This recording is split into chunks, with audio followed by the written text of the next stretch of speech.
কি নাম তোমাদের? আলামিন। আলামিন। তোমরা কয় ভাই? 3 ভাই। একে ছোট ভাই। তোমার নিজের ছোট ভাই? তোমার নাম কি বাবা? মাইদুল। হ্যাঁ, মাইদুল। মাইদুল।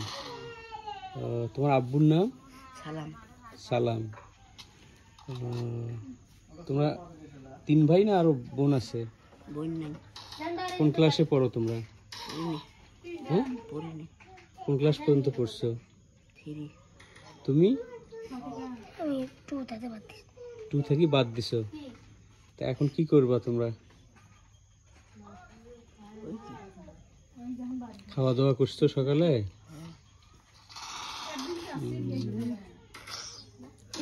মোবাইল ভাঙি ফেলাবা।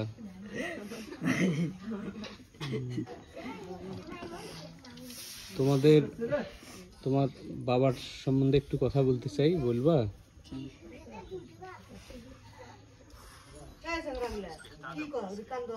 তোমার বাবাকে কয়দিন আগে মেরে ফেলছে, এটা কোথায় মেরে ফেলছে?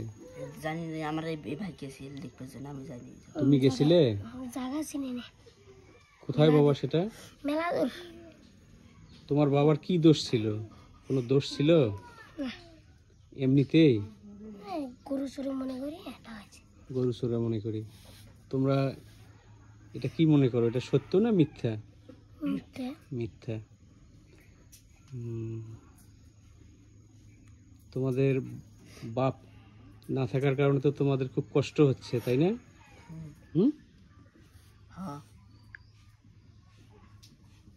পুলিশ তোমাদেরকে কি বলছে, বিচার হবে? বিচার করবে। তোমার বাবা কি মানসিক সমস্যা ছিল? কি ধরনের সমস্যা ছিল বাবা? মাথার ব্রেন শর্ট ছিল। মাথার ব্রেন শর্ট ছিল, বুঝে নাই। আগে বুঝছিল, আমার মা ঢাকা যাওয়ার পরে পাগল হয়েছে বেশি। তোমার মা বাড়িতে থাকে না? না। এখন তোমরা কার কাছে থাকো? দাদার কাছে। কে তোমার দাদা? তোমার নিজের দাদা? আসসালামু আলাইকুম। ভালো আছেন আপনি? আপনার নাম? অমিদ আলী। অমিদ আলী। আপনার বয়স? বয়স 103 বছর। 103 বছর। ID card. আপনার ছেলেকে যে মেরে ফেলছে, আপনি এই ব্যাপারে কি বলেন? আপনি এটা কি অন্যায়ভাবে তো মেরে ফেলছে? অন্যায় তো, এত ভালো মানুষ। ভালো মানুষ। উনি তো কারো অন্যায় করতেন না। এই তো সকলে জানে। অন্যায় করে নাই, মনে করে এমনি বকাবকি করছে। বয়স কত হয়েছিল ওনার? বয়স এখন ওটা অনুমান জানা তো নাই, মনে হয় 50। উনি কি ছোটবেলা থেকেই মানসিক সমস্যা ছিল? না, তার আগে তো মানসিক সেবা করছি, করার পর ওই তো ভুল যাওয়াতে তখন থেকে আরো বেশি ব্রেনের সমস্যা হয়েছিল।